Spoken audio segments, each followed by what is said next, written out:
허공에 점을 찍는 능력을 가지신 분이어서 그래 돈 주면 안 되겠나.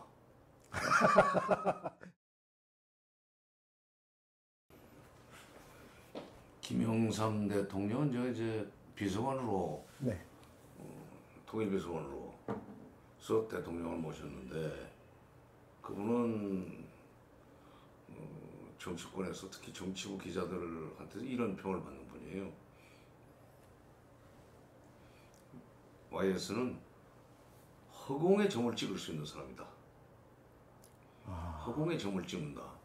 그러니까 핵심을 잘 잡아야 한다는 얘기지. 그 다음에 그 표현이 아주 짤막하고 그런 얘기예요. 그런 뜻인 것 같아요.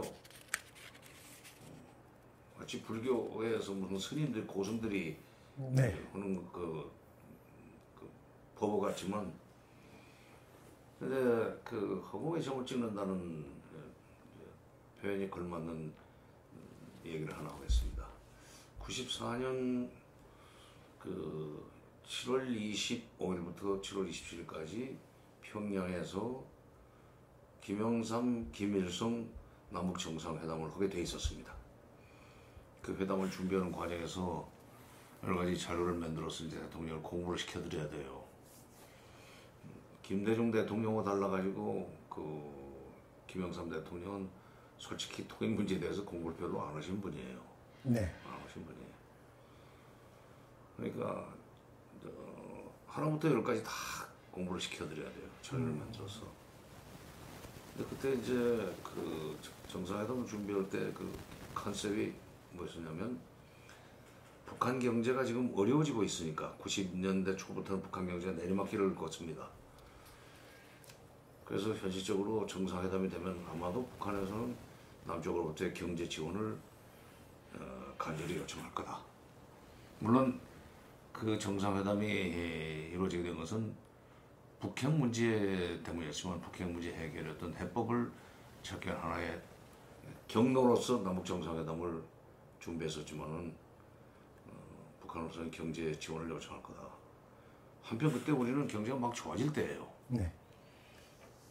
1달러를 7, 800원이면 살 수 있었던 시절이니까 우리 그 원화 가치가 굉장히 높았던 시절이지.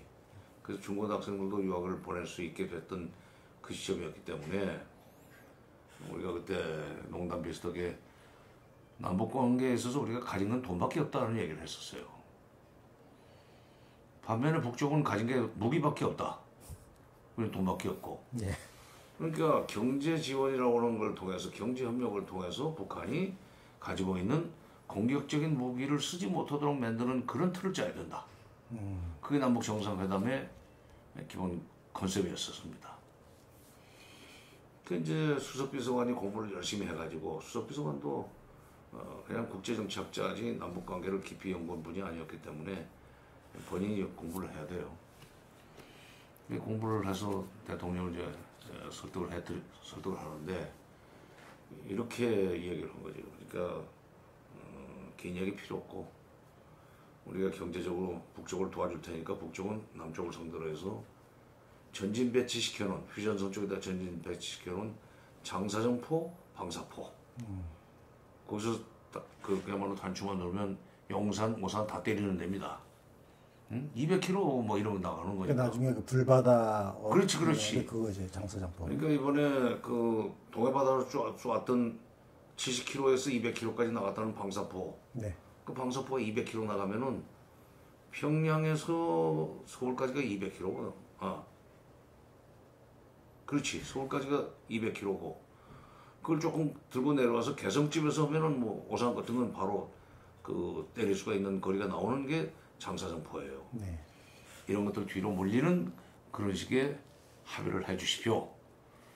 그러고 나서 남북 장관급 회담 정도만 합의가 되면 나머지는 우리의 경제력을 이용해서 군사적 긴장을 완화시키고 우리의 경제력이 의존하도록 북한이 만들어가지고 그렇게 해서 군사적인 긴장이 군장 완화가 제도화되도록 만드는 수밖에 없습니다. 한반도에서 안보를 관리하는 것은 한미동맹에 의존하는 것보다 이게 더 확실합니다. 북한이 장난 못 치게 하는 것이 군사적 장난 못 치게 하는 것이 제일 확실한 거니까. 그랬더니 그야말로 허공에 점을 찍는 능력을 가지신 분이어서 그래 돈 주면 안 되겠나? 돈 주면 안 되겠나? 바로 그거예요. 한반도에서 앞으로 어떤 정권이 들어서든 간에 한반도 상황을 안정적으로 관리하려면 경제적인 협력과 남북 경제 협력을 통해서 북한이 그 경제 협력에서 얻는 이득 때문에 편리 때문에 군사적으로 남쪽에 나쁜 짓을 못하게 만드는 그 길밖에 없습니다. 네. 그러고는 그다음에 점점 그 북한의 사회문화적인 그 변화가 일어나도록 자주 만나면 변화하게 돼 있어요. 그러니까 우리 문화가 북한 문화보다는 북한 사회 문화보다는 어떻게 보면 좀 무위에 있기 때문에 대개 높은 문화가 낮은 문화 쪽으로 흘러 들어가게 돼 있습니다. 물이 높은 데서 낮은 쪽으로 흐르는 거고 똑같은 원리예요. 그러다 보면 남북이 비슷해지지.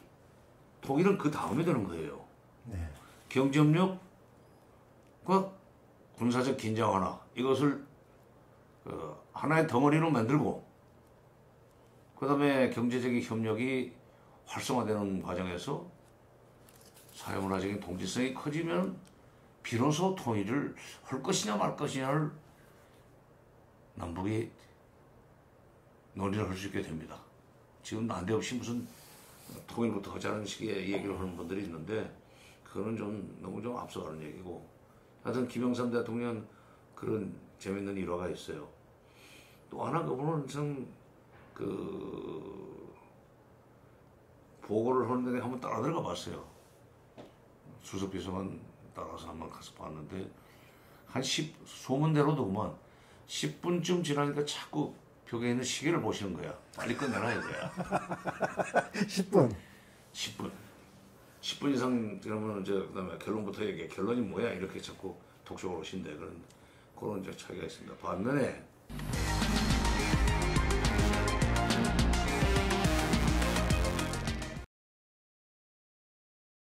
소문대로도만 10분쯤 지나니까 자꾸 벽에 있는 시계를 보시는 거야. 빨리 끝내라 이거야.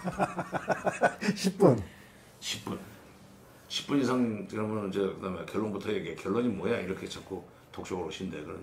그런 이제 차이가 있습니다. 반면에 김대중 대통령은 10분 아니라 딱 보고서를 놓고 본인이 직접 볼펜으로 만년필로 거기서 그 보충 설명 듣고 네. 질문하고 그걸 갖다 메모를 해요. 깨알처럼. 그리고 숫자에 받고 숫자를 심하게 따지고. 네. 예를 들면 이제 이거 작년에는 얼마라고 그러더니 이런 식으로까지 기억력이 좋으니까 숫자에 대해서는 한번 입력이 된 것은 대세에 지장이 없는 한 바꾸지 마라. 잘못하면 작년에 거의 보고 온 거 되잖아. 그렇죠. 그거 다 기억하고 있으니까. 근데 이제 그거 다 기억하고 계세요. 기억력이 무지하게 좋아요.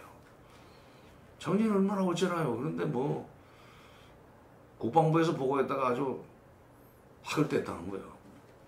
나도 실제로 이산가족 상봉이 97년에는 제3국에서 이산가족 상봉이 건수가 106건 정도 됐었는데 김대중 정부의 햇볕 정책 시기로 넘어오면서 98년 한 해 동안에 198건은 늘어났습니다. 네. 198건인가 196건인가 그런 식으로 얘기를 하면서 평균 한 1.9배 정도 늘어났다고 봅니다. 그랬더니 아니구만. 106 곱하기 1.9가 정확하게 190 분감은 198이 아니었던 거야. 이게 그렇게 암산도 빨라요. 근데 이제 그분의 그 탁월함은 결국 통일 문제나 외교 문제에 관해서 이론이 강하다는 겁니다. 부시 대통령이 2001년에 취임을 했는데 아들 부시가 조지 W 부시가 그 2002년 1월 29일 날 난데없이 그 의회에 가서 연설을 하면서 북한을 이란, 이라크, 노스코리아 이 셋을 악의 축이라고 지정을 해요. 그 이제 91년 아니 2001년 9월 11일 날 그 뉴욕의 쌍둥이 빌딩이 테러를 당했던 직후이기 때문에 이란, 이라크에 대해서 좀 적개심을 가지고 있는 것은 알카에다의 뭐 배후다 등등 해가지고 그건 일리가 있지만 노스코리아까지 악의 축이라고 넣는 것은 좀 심하다. 근데 1월 29일 날 나는 사실은 그 이제 그 1월 29일 우리 시간으로 1월 29일 아침 10시에 통일부 장관 임명장을 받았습니다. 그 악의 축과 같이 아니 근데 그 부시 대통령의 악의 축 발언은 미국 시간으로 아침 10시쯤 됐으니까 우리 시간으로는 밤 11시쯤 되는 거지. 같은 날이지만 이제 선우가 있죠. 내가 먼저 임명장을 받고 악의 축 발언은 그날 밤에 나오고. 네. 그날 아침에 이제 임명장도 받고 꿈에 목표를 가지고 내가 있는 동안에 1년 한 1개월 남았는데 뭐를 지금 좀 잘해야 되겠다. 일을 많이 해야 되겠다는 그 생각을 많이 하고 잠을 설칠 정도로 그리고 아침 일어나서 신문을 딱 펴니까 악의 축 발언이 나온 거야. 밤새. 딱 그걸 보고 이게 결국 한 1년 한 1개월 정도 임기 말까지 책상에다 지키고 있다가 하겠구만. 그걸 이제 낙심 천만이었는데 그걸 이제 출근해서 나가지고 이제 전부 다 그 분위기가 팍 가라앉았죠. 미국 대통령이 북한을 가만두지 않겠다고 하는데 무슨 놈 남북관계 개선이냐 하는 여론이 뭐 언론계에서도 바로 나왔었어요. 우리 그 남북관계나 외교의 한계는 미국이 못하게 하면은 우리는 아무것도 할 수 없다고 하는 일종의 패배주의가 강하다는 것도 문제입니다. 네. 응? 이게 그러니까 미국이 못하게 하면 우리는 아무것도 해서는 안 될 뿐만 아니라 했다가는 큰일 난다 하는 일종의 그 대미 공포 또는 패배주의 해봤자 되지도 않는다. 아니면은 미국이 가는 쪽으로 가야지 우리가 무슨 독자적인 길을 걷는가 하는 이런 외교 철학이 의외로 많이 퍼져 있어요. 극단적인 추종주의. 그렇지. 추종하는. 사는 형편이 좋고 네. 또 명색이 요식하다고 하는 사람일수록 그런 생각을 많이 합니다.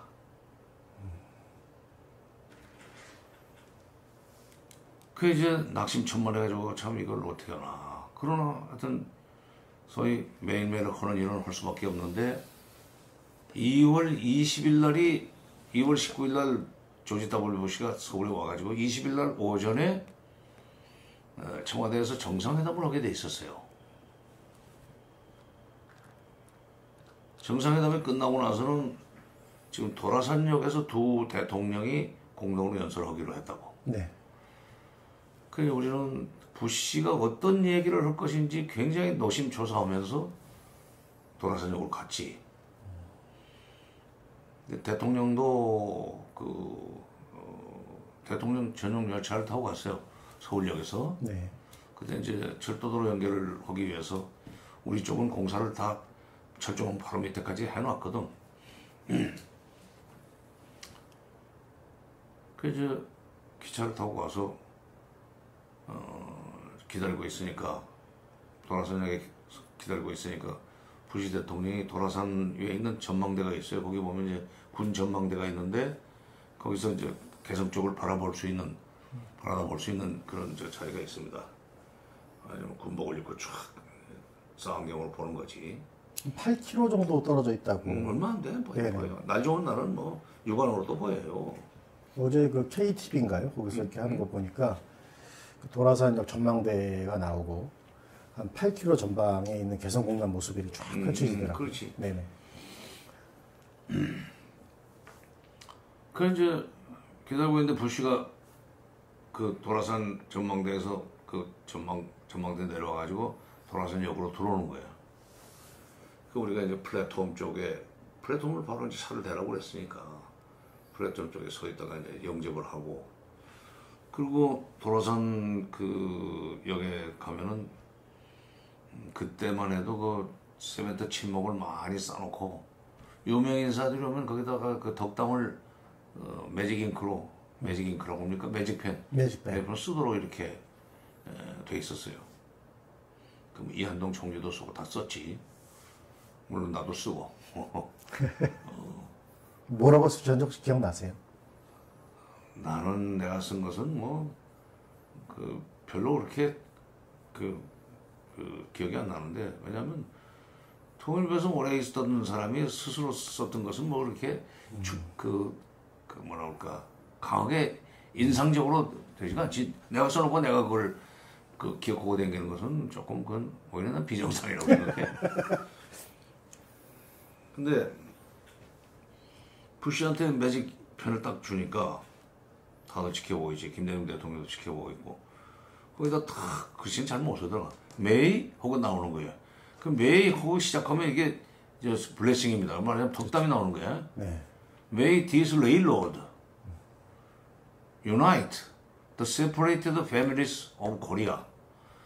이 철길이 소위 분단된, 남북으로 분단돼서 살고 있는 패밀리들, 가족들을 다시 합칠 수 있게 해 주소서, 그런 뜻 아니야. 네. 메이가.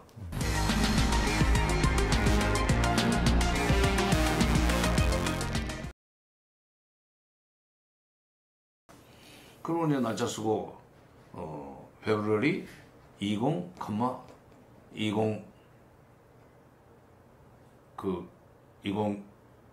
어떻게 되나? 2002 2002 그 조지 W 부시다 쓰더라고. 그래 적어도 이 침묵에다가 May this railroad unite the separated families of Korea, 이게 이산 가족들이 만날 수 있게 해주십시오 하는 정도의 덕담을 썼다면 오늘 연설 내용은 나쁘지 않겠다. 감을 잡았지. 그 이제 가서 단상에 두 분이 앉아 있고, 우리 이제 하나의 의자를 놓고 쫙 많이 사람들 동원했으니까 많죠. 도라산역 그 홀이 굉장히 큽니다. 한 150명, 200명 들어가는 건 뭐 충분해요. 근데 부시가 딱 올라오더니, 영어 써서 미안한데 영어로 써야 실감이 날 거야. 연설이란 게 정치인들의 연설은 군말이 없어. 그냥 본론으로 바로 들어가는 거지. I have no intention to invade North Korea, 그러는 거야. 북한에 쳐들어갈 생각이 없다 이 얘기 아니야. 바로 그냥 핵심부터 얘기해버리네. 그렇지. 이제 바로 옆에 최성홍 외무장관하고 같이 앉아 있었어요. 옆에 이렇게. 이제 통일장관, 외무장관, 그때는 통일부가 선임 부서였었기 때문에 통일외무 국방 이렇게 셋이 나란히 앉아 있었는데, 나도 모르게 최성홍 장관 손을 잡았더니 거기서 손을 꽉 잡더라고. 됐다 이거지. 그 다음에 이제 연설이 김대중 대통령이 말하기를, 레이간 대통령도 소련을 악마의 제국이라고 규정을 했지만 악마의 제국이기 때문에 그들과 꾸준히 대화를 해야 된다고 하면서 소련과 꾸준히 대화를 했다. 그런 얘기를 나한테 해줬다. 나도 북한과 대화를 하겠다. 그리고 세 번째는 북한에 대한 인도적 지원은 우리 미국도 하겠다. 참여하겠다. 나오는 거야. 그래서 우리가 진짜 안도의 한숨을 안 쉴 수가 없죠. 악의 축이라고 불과 20일 전에 얘기했던 사람이 와가지고 그렇죠. 그렇게 나오니까 그 무슨 조화가 일어났나. 그 사이에. 그렇지. 저 혼자서 반성을 해가지고 밤새 반성해가지고 글 쓰기놓고 그건 참 무슨 일이 있었나. 이제 끝나고는 돌아오는데 부시 일행은 수용차로 가고, 우리는 이제 대통령을 모시고 갔던 수행원들은 저녁 열차로 다시 서울역까지 오고. 근데 이제 수행원 칸에 앉아 있으니까 경호관이 와가지고 여기 통일부 장관님 여기 계십니까? 그래서 여기 있습니다. 그랬더니 장관님께서, 아니 저 대통령님께서 대통령 계시는 칸으로 오랍니다. 오시랍니다. 그래서 그래요. 네. 그 갔지. 그랬더니 맞은편에 거기 앉으시오. 그 옆에 이제 임동원 당시에 2002년 1월 29일이면 통일역이 한번 특보가 돼 있었지. 앉아 계시더라고. 정 장관. 아까 그 연설 들었죠? 예. 연설 들었습니다.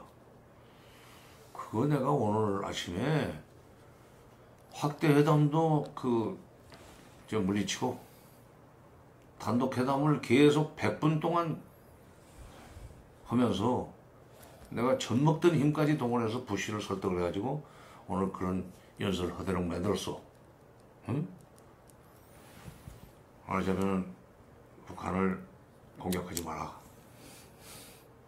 그 다음에 당신이 존경할 것 같은 레이간 대통령도 바로 소련을 악마의 제국이라고 규정을 해놓고도 악마의 제국이기 때문에 꾸준히 대화를 해야 된다. 그 악마의 제국과 대화를 하지 않으면 무슨 일이 일어날지 모른다. 그러니까 대화를 계속해야 된다는 식의 얘기를 했고, 인도적 지원이야 그 아직은 뭐 그냥 따라가는 거니까 그렇게 했어. 내가 이제 그렇게 부시를 이렇게 만들어 놨어. 그러니까 나머지 이제 통일부 장관이 알아서 해. 이제 나는 이제 손 떼 이제. 그러니까 100분 동안 부시 대통령을 설득을 해가지고 통역까지 끼웠으면 결국 50분 얘기했다는 얘긴데, 네. 또 부시도 뭐 대꾸를 했을 거 아니야. 그렇죠. 그러면 김대중 대통령이 자기 주장을 할 수 있는 시간이라는 건 30분 정도 있다고 봐야 돼요. 응? 그 30분을 어떻게 썼길래 저게 설득이 돼가지고 완전히 딴 사람이 돼서 아까 그런 연설을 하느냐 하는 생각이 들더라고요. 그래서 야 진짜 참 71년에 4월 18일 날 장춘단에서 연설할 때는 내가 감탄을 했었지만, 네. 그때 이제 미국과 소련이 가까워지고 있고 미국과 중국이 가까워지고 있는 이 상황을 이용해서 우리도 남북 교류 협력을 해야 된다. 기자 교류도 하고 스포츠 교류도 하고 이산가족 상봉도 해야 된다. 이걸 하도록 미국과 소련, 중국, 일본이 네 나라가 서로 북한과 한국을 교차 승인해달라는 얘기를 하는 걸 보고 좀 감탄을 했었는데, 그거는 일방적인 연설이고 하나의 이론 전개이기 때문에 오히려 쉬워요. 혼자 얘기한 자기 주장을 그냥 얘기하면 자기 주장대로는. 그러나 자기 주장이고 명색이 국회에 가서 의회까지 가서 연설한 것을 뒤집게 만들려면은 보통 그 이론이 빵빵해야 되는 게 아니고 보통 이론 빵빵해도 안 돼요. 보면은 이론만 가지고 되는 게 아니라 적절한 용어를 써가면서 설득력 있게 얘기를 해야 되거든. 네. 그래서 역시 참 그 형무소에 들어가서도 그분이 대학을 못 나왔지만 그래도 프리즌 유니버시티 출신이라고 그러잖아. 프리즌.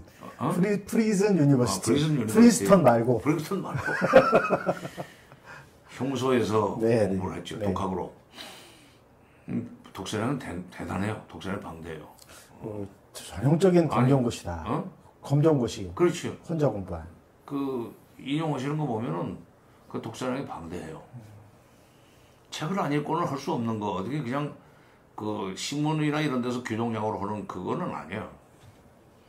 그 아무개 교수가 말이요. 그거 나오는데 뭐 그 형무소에서 읽었던 그 알빈 토플러의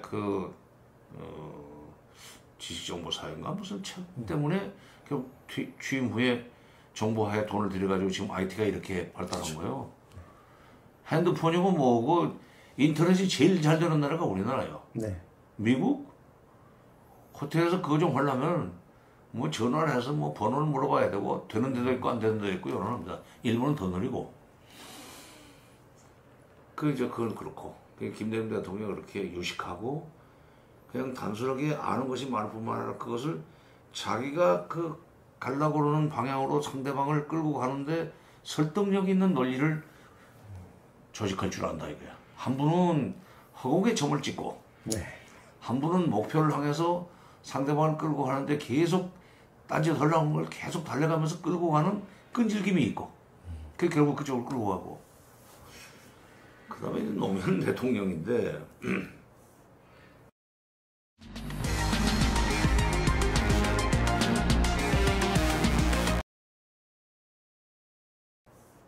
내가 어떻게 일을 하다 보니까 김대중 정부 말년에 뭐 1년 1개월짜리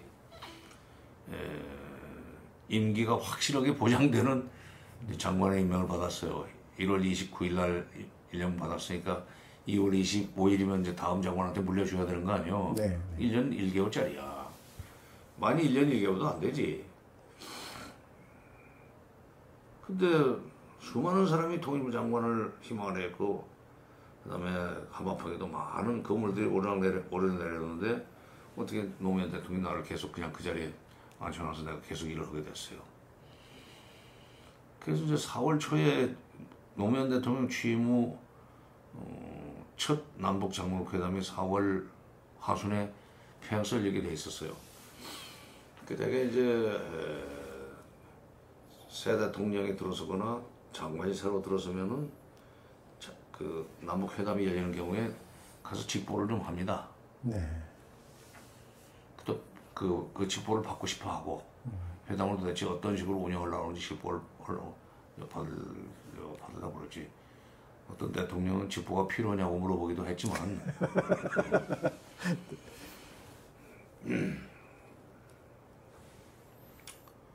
그냥 가서 이제 여러 가지 회담 전략을, 이번 회담 목표는 이거고 이걸 위해서 이런 식으로 회담을 운영하고 있습니다. 그러면 되게 이제 그런 회담의 목표, 운영 전략. 그래서 일단은 여기까지는 버티되 최후에는 여기까지는 양보할 수 있습니다. 그 대신 그 이선으로 후퇴해서 할 때는 상대방으로부터 뭔가 반드시 그에 상응하는 소위 상응 조치를 받아내야 되니까 그런 이제 전략을 얘기하니까 뭐 좋습니다. 뭐 회담 많이 해보셨으니까 잘 하실 걸로 믿고, 나는 그 우리의 대북 지원은 인도주의도 아니고 동포애도 아니라고 생각합니다. 그래서 내가 이거 인도주의도 아니고 대북 동포애도 아니면 도대체 이게 무슨 말인가? 이게 하지 말라는 얘기인가? 아니면은 뭐 조건을 달라는 얘기인가? 그 인도주의도 조건이 없잖아요. 네. 동포애도 조건이 없고, 그 인도주의도 아니고 동포애도 아니라고 그러니 이 조건 풀어주라는 얘기인가? 그런 식으로 이제 생각을 하면서 그 인도주의도 아니고 동포애도 아니면 그러면 그건 뭡니까? 그랬더니 그건 나는 우리 도리라고 생각합니다. 이러는 거예요. 도리라는 것은 일방적인 거고 상대편으로부터 무슨 반대급부나 거기에 상응하는 무슨 그 보답을 바라고 하는 건 아닙니다. 네. 자식이 부모한테 효도하는 것은 도리로서 하는 것이지, 또 부모가 자식을 보살피는 것도 그 부모된 도리로서 만사제표하고 자식을 위해서 이러는 거 아니요. 그게 도리지. 사제지간에도 도리가 있고 그러듯이. 그래서 내가 정말 인도주의 동포의 도리 이렇게 되는 거 아니요. 네. 근데 감탄했어요. 역시 참 뭐라 그럴까, 그 어렵게 큰 사람 아니요. 네. 노무현 대통령이 네. 농촌에서 어떻게 해가지고 정말로 참 부산까지 고등학교는 갔는데 졸업하고 바로 취직할 수 있는 상고가 한 거 아니요. 네. 처음에는 은행이나 들어가고 싶어서 갔겠지. 어쨌건 경남고등학교나 부산고등학교에 비하면 부산 상구는 상대적으로 가난한 집 자녀들이 다니는 학교였었어요. 네. 인문계 학교에 비해서 상업학교, 그렇죠. 그 실업계에는 좀 경제적으로 어려운 집 자식들이 많습니다. 그러니까 경제적으로 어려운 그 사춘기 이럴 때 그 경제적으로 어려운 것은 솔직히 까닭없는 열패감.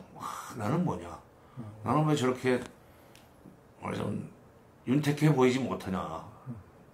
어쩐지 같은 돈을 주고 사도 자기 입은 교복은 좀 꾀죄죄해 보이고 그러는 거예요. 그게 일종의 자격지심이지. 말하자면 요즘 말로 하면 루저의 길을 걸어온 사람이야. 그렇죠. 그러면 낙선도 많이 했고, 그래서 별명도 바보 노무현이라고 그러잖아. 안 되는 일만 하고 다니는데 결국 이제 종로에서 당선이 됐고, 결국은 대통령까지 됐는데 그 순간 어려운 사람을 돕는 것을 도리라고 한다. 그건 자기가 어렵게 살아봤기 때문에 그걸 도리라고 얘기하는 거다. 응? 삶의 경험 잘 사는 사람이 어려운 사람을 돕는 것은 도리야, 사실은 인간적인. 근데 많은 사람들은 그걸 도리로 생각하지 않고 은혜를 베푸는 걸로 생각하고 싶어 하지. 그러니까 보통 사람은 그걸 은혜를 베푼다고 생각합니다. 시혜라고 생각하지만 좀 차원이 의식 수준이 높은 사람은 그걸 도리라고 얘기하는 거라고 나는 생각을 했어요. 응? 그 내가 이제 평양 가서 얘기를 했어요. 노 대통령한테도 얘기를 하고 이번에 제가 이제 평양 가서 북쪽에다 확실하게 좀 그렇게 교육을 시키겠습니다. 이렇게까지 인도주의도 아니고 동포도 아니고 도리 차원에서 대북 지원도 하고 남북 교류 협력을 하자고 하는 대통령이 있을 때 당신이 잘 알아. 응? 좀 얘기 좀 보겠습니다. 뭐 그러시오. 뭐 그래서 끝났는데 그때 내가 사람이라는 게 계속 승자의 길만 걸어온 사람과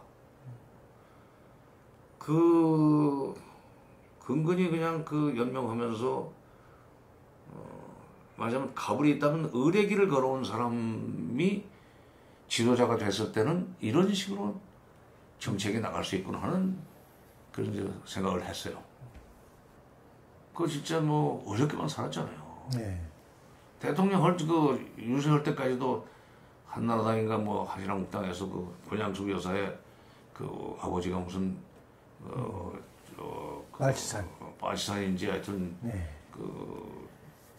그쪽에 부역했다고. 그 무슨 뭐 벌이라고 그러니까 지금까지 그 살아온 아내를 그런 대통령 좀 되겠다고 그걸 벌이라고 하면 난 차라리 대통령 안 한다고 그래가지고 그러면서 확 그렇죠. 인기가 올라간 거 아니야. 아주 인간적인 그런 사람이 됐지. 그때 그거 뭐 버린다고 할 수 있는 사람은 없지만 그래도 그걸 용기 있게 나는 차라리 대통령을 안 했으면 안 했지 그런 것 때문에 아내를 버릴 수 없습니다 하는 얘기를 할 수 있는 것도 힘들게 살았던 사람 경험이 있기 때문에 그러는 거예요. 부잣집에서는 거기에 모든 것을 다 그냥 부모가 다 해주는 식으로 그게 떠받들려지면서 살았던 사람이 그런 대선 후보까지 가는 게 쉽지는 않아요. 응? 그러나 어쩌다 그렇게 됐다 할지라도 그런 얘기 들었을 때 그 자리에서 탁 그렇게 치고 나갈 수 있는 용기는 없습니다. 그러니까 결국은 독일의 속담에 마지막 웃는 자가 가장 많이 웃는 자다 하는 속담이 있어요. 그러니까 이제 우리 학생들도 이제 이 방송을 듣고 뭐 학부모들도 듣겠지만 본인이 또는 자기 자식이 지금 그렇게 잘 나가는 학생이 아니라고 할지라도 마지막에 최종적으로 결승점에서 테이프를 끊으면 되는 거예요. 용기를 잃지 마시라고 하는 얘기를 하고 싶습니다. 그런 성공의 이 사례가 바로 노무현 대통령이에요.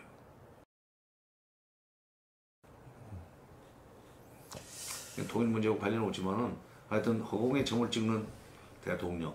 그 다음에 상대방을 설득을 해서 자기 정책 목표에 동의하도록 만들기 위해서 100분 동안 젖먹던 힘까지 동원해가지고 설득을 해서 결국 완전히 딴 사람이 딴 연설을 하도록 만드는 집요하면서도 엄청난 지식을 가지고 있는 대통령.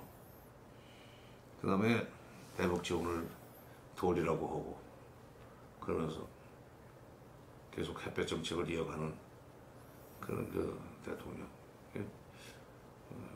그건 참 기억에 남습니다. 세 분이.